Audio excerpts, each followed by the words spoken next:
दुनिया भर में हमने देखा कि हर साल लाखों लोग जो हैं ब्रेन ट्यूमर से प्रभावित होते हैं। रिसर्च तो ये बताती है कि 1 लाख आबादी में हर 4 से 5 जो व्यक्ति हैं वो इस बीमारी से जूझते हैं। लेकिन भारत के आंकड़े बहुत चौंकाने वाले हैं। भारत में भी इसके केसेस की लगातार बढ़ोतरी हो रही है। जो रिसर्च सामने आ रही है, बताया जा रहा है कि हर साल लगभग 50,000 नए केसेस सामने आ रहे हैं और सबसे ज़्यादा जो हैं 20% मैं कहूँगा कि जो रिसर्च में सामने आया है कि बच्चे इससे प्रभावित होते हैं। तो सबसे पहले डॉक्टर साहब मैं यही जानना चाहूँगा और हमारे दर्शक भी ये जानना चाहेंगे कि आखिर ब्रेन ट्यूमर होता क्या है, क्योंकि ये नाम बड़ा खतरनाक है। लोग अक्सर डर जाते हैं इस नाम को सुन के। तो ये होता क्या है, ये आखिर कैसे बनता है और इसके कारण क्या होते हैं? ब्रेन ट्यूमर मतलब जो ट्यूमर ब्रेन में बनता है और ब्रेन में वो सेल्स जो है, ब्रेन का सेल्स जो रहते हैं, तो वो सेल्स कभी कभी वो नॉर्मल सेल्स रहते हैं और जब वो एबनॉर्मल बन जाते हैं और उसका सेल्स का बढ़ना बढ़ना का स्पीड, वो बढ़ने का स्पीड जो रहता है, वो जल्दी से बढ़ते जाते हैं, तो जी। उससे हम ब्रेन ट्यूमर उसको बोलते जाते हैं। ये ब्रेन ट्यूमर है, ऐसा है। और उसका कारण वगैरह वगैरह के कारण रहते हैं।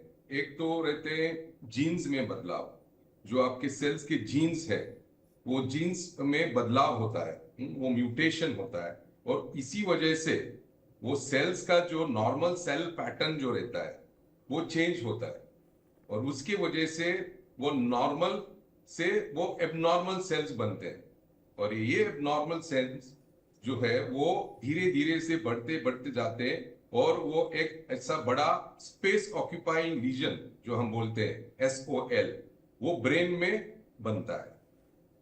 जी डॉक्टर साहब, कोई आपने बोला सेल अचानक से मल्टीप्लाई करने लग जाते हैं और अब नॉर्मल जो उनका एम्प्लीफिकेशन होता है वो एक मेन कारण है या इसे ये ब्रेन ट्यूमर कहलाता है। लेकिन क्या वजह रहती है, अचानक क्यों होने लगता है? क्या हमारी डेली लाइफस्टाइल? उसके रीजंस रहते हैं, उसके रीजंस रहते हैं। एक रीजन हो सकता है वो फेमिलियल है, मतलब वो परिवारों में जीन्स का डिफेक्ट है। जी। और वो जब परिवारों में जीन्स का डिफेक्ट रहता है, वो माँ बाप से बच्चे को भी जा सकता है और वो बच्चे के वो जो जीन्स जो है वो डिफेक्टिव जीन बच्चे के शरीर में जाता है और वो डिफेक्टिव जीन, वो ब्रेन का जो वो सेल का डिफेक्टिव जीन अगर माँ बाप से बच्चे को आ गया तो वो ट्यूमर होने की शक्या होती है, ऐसा। एक तो और आपने जेनेटिक बताया, बिल्कुल जेनेटिक बताया, लेकिन कोई दूसरे हमारी कॉजेज, डेली लाइफस्टाइल का भी कुछ है इसमें? हाँ, दूसरे कॉजेज अभी तक बहुत रिसर्च हो रहा है। अभी तक एग्जैक्ट जो कारण है ब्रेन ट्यूमर का, उसका अभी तक पता नहीं चला है।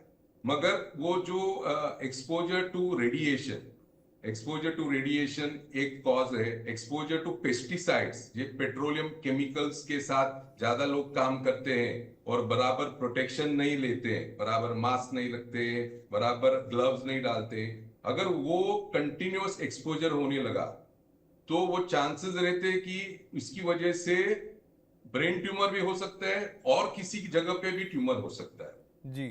ऐसे। और लाइफस्टाइल चेंजेस, लाइफस्टाइल चेंजेस, कभी कभी हमारा इम्यूनिटी भी कम होता है। तो अल्टीमेटली जो हमारा इम्यूनिटी जो है, वो बॉडी का इम्यूनिटी जो है, उसका काम रहता है ये सब ट्यूमर सेल्स को पहला उसको डिप्रेस करना।